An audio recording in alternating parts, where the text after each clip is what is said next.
driving. Hope comes and stops us in our tracks.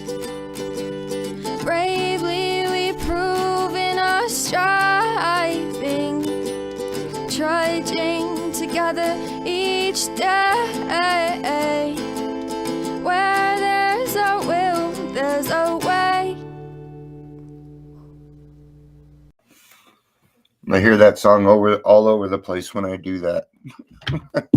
Whoa, God, I keep knocking that. Stop it. Stop it.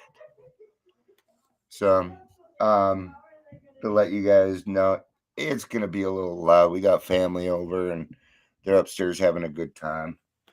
Kind of neat. It's my wife's family. My niece is having her graduation. Her graduation. I remember when that's what I remember, man. So it's the same niece that wrote the theme song too. She's an amazing talent. All my nieces have these fantastic abilities, man. It's amazing. It's not surprising their parents are pretty talented in different areas. Her mom was a phenomenal singer. So, all right. Welcome, everybody. We're hitting that 2-minute mark. I think I did enough yakking. Let people come on. If you're here, please say hello. It's good to see you, David.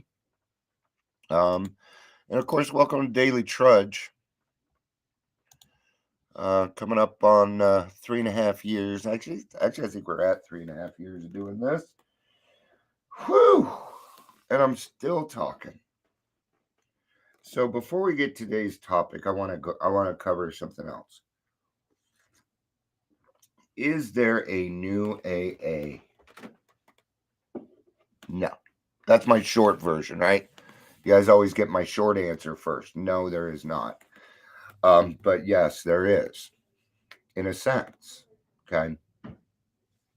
Now, the process in which it takes is not going to change. It's not going to change. Okay, that's the part, the first 164 pages, there's no need for any change in it. Okay. As far as I can see. I'm working with people that are younger and they still get it. They understand what they're saying. We have to look up some words, maybe some things they don't understand, like what John Barleycorn is, right? But I can teach them that because somebody taught me. Actually, I figured it out. It wasn't hard. Barley corn. Beer's made out of barley and corn. Most alcoholics know that. How do we know that? Because there's not much to do. So you have that Budweiser can memorized. Right? You did. Okay. But AA is about conforming to how society is working at the present moment. So it can be flexible and do all these things and still keep its traditions intact. Okay. So when the coronavirus came out, okay, I don't want to say AA adapted because there were already meetings going on online. I know because I was attending them. Okay. If you read the last line in the forward to the 4th edition, it talks about modem. Okay. So there were a lot of people saying, oh, Zoom won't work. Zoom won't work. There were some people that have refused to sponsor me because I prefer to do things over Zoom. Oh, no, I can't. Now, that is their right. That's how they want to do it. Okay. Again, that's why sponsors need to pick sponsees. See, it's all coming back around, isn't it? Okay. It's on you, man. It's on you. And if you're doing nothing, I'm telling you, the number one fear once somebody goes through the 12 steps, the number one fear is helping others. Oh, I'm scared. You spent 3/4 of your life giving out advice, unsolicited advice. and suddenly you're shy, okay, you best go check your faith in God. That's the fear. That's where the fear lies. Okay? We get back to trust the process, okay? Because you haven't completed the steps till you start to take someone through them. They may not complete them. That isn't what matters. You're not going through the steps again. They are. It is your it is your job to be a guide in that. Okay? And that's why I started the big book study again. I'm not getting enough of it reading it with other people with my sponsees. Okay? I'm not getting enough. There were some people that showed up, a couple of people that showed up that know just as much, if not more than I am. That's fucking great, man. Now we can all learn, right? And every time I go through that big book, I learn something new. Paula, Gary, good to see you. Um, I was just talking about, is there a new type of AA? And my quick answer was no, but yes, that AA is about conforming to the needs of the people. And it can do that because it's flexible enough.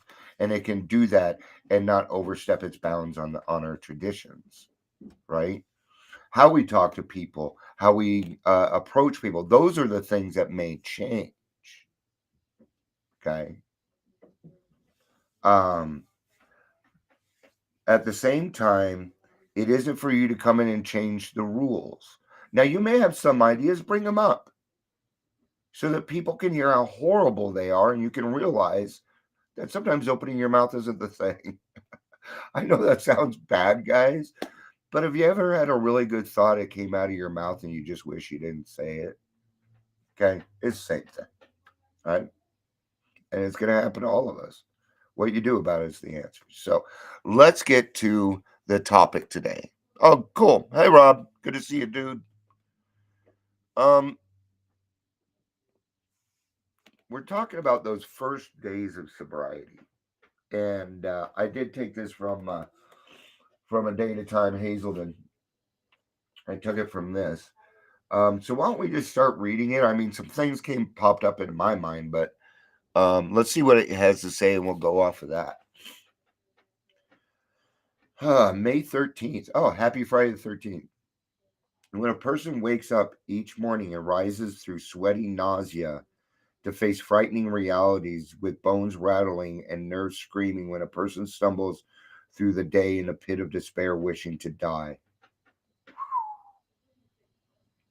Anybody here relate? That sounds like my morning. Um, and this is kind of embarrassing, but when I was drinking, when I got up in the morning to go to the bathroom, I'd have to sit down. There, I couldn't stand up and hit the bowl. Okay, I was too shaky. I'd have to force myself to do the shake, probably a little more than what it needs to. Constantly sweat. I was always sweating. And the reason that I was always sweating is because my blood pressure was very, very high all the time because I did not eat correctly because I was full of anger. I was so full of anger and despair and angst that my heartbeat constantly do. There were times when I would blow zeros at detox, but they wouldn't let me go because my blood pressure was too high. Okay. And I'd have to sign something saying I wouldn't sue them. So, I'll tell you what that was. It was the beginnings of heart failure. Okay? And I had a heart attack at 42. You want to hear something weird? My um, biological father and one of my sisters that I've never met had a heart attack at 42.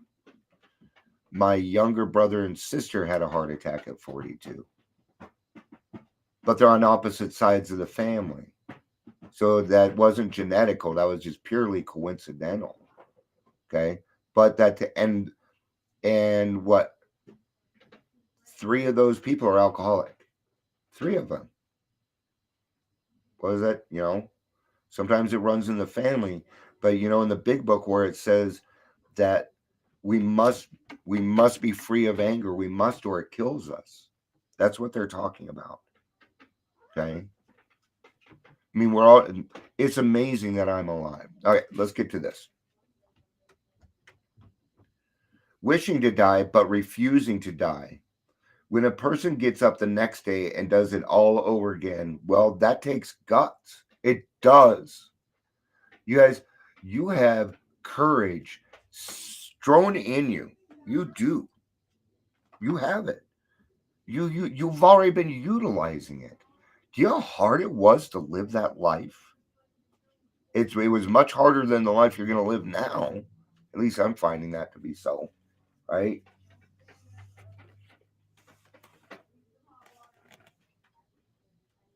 So that takes guts. That takes a kind of real basic survival courage.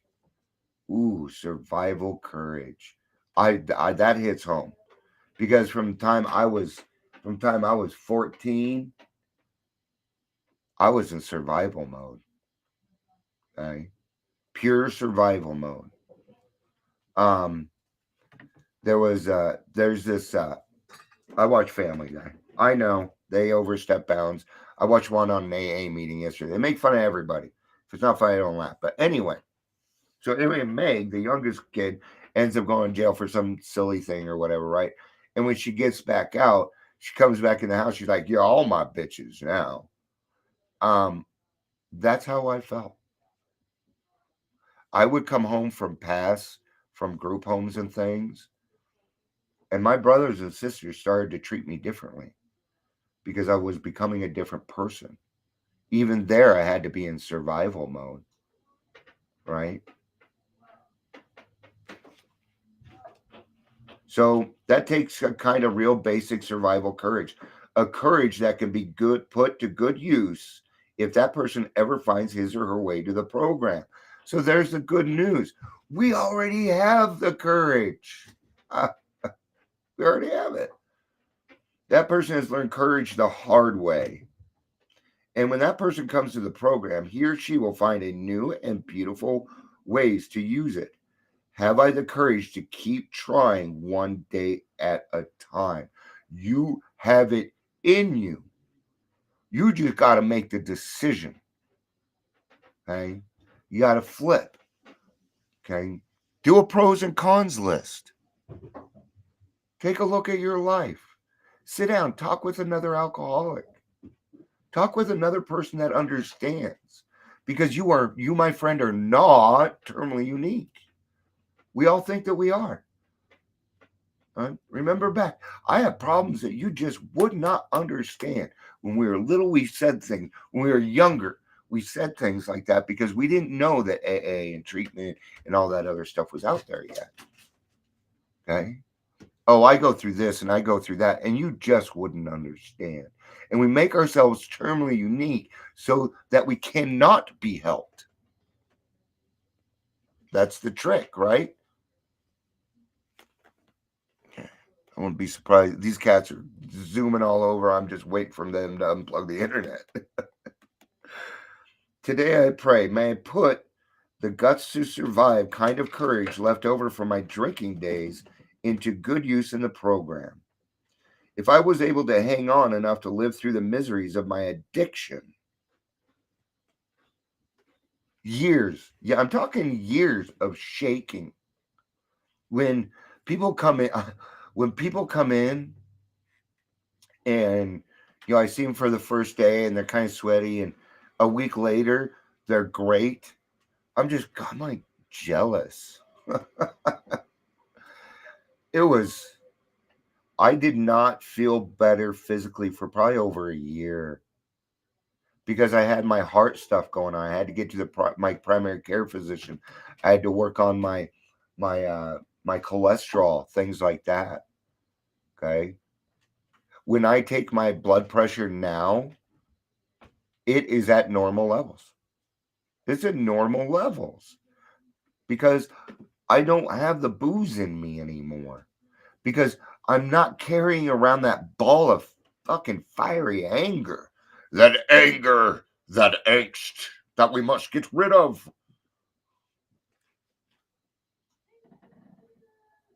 If I was able to hang on enough to live through the miseries of my addiction, may I translate that same will to survive into my recovery program. May I use my courage in new, constructive ways. Today, I will remember God preserved me to help me carry out his purpose. So, here all along, we thought that we had to seek courage, that we had to get courage, we had to pray for courage. When it turned out we had courage all along, it was just misplaced. Okay? Kind of like fear. We do not, God doesn't get rid of fear. It is outgrown. Fear is outgrown. It means you grew up, right? It means you grew up. That's it. It doesn't need to be more than that, because that in and of itself is a fucking miracle, man. A miracle. I'm gonna keep this part a little bit quieter. It was kind of neat because I haven't seen my sister-in-law and her kids and my brother-in-law's mom in a while, and I got some looks like, is that Dion? Is that Dion over there? Right? I don't look the same. I don't act the same. I don't carry myself the same way. I'm not that person. That person was what I made up to survive. That was my survival personality, right? And I know him very well. And what's great is I can still use my survival techniques for good. Now I turn my survival techniques into boundaries, right? I quit fighting. That's the number one thing. If you don't stop fighting, it's not gonna. The change won't make. It won't happen. Won't. So, um, all right. I think that's all I got today. Yep. All right.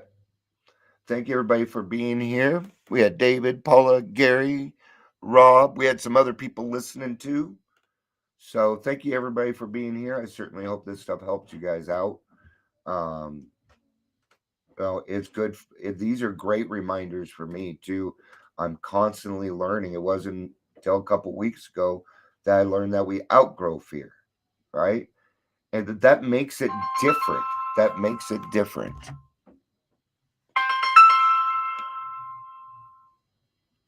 All right. I'm supposed to be talking with my sponsee right now. All right. Peace out. Love you. Have a day. Yes, never give up. All right, guys. I got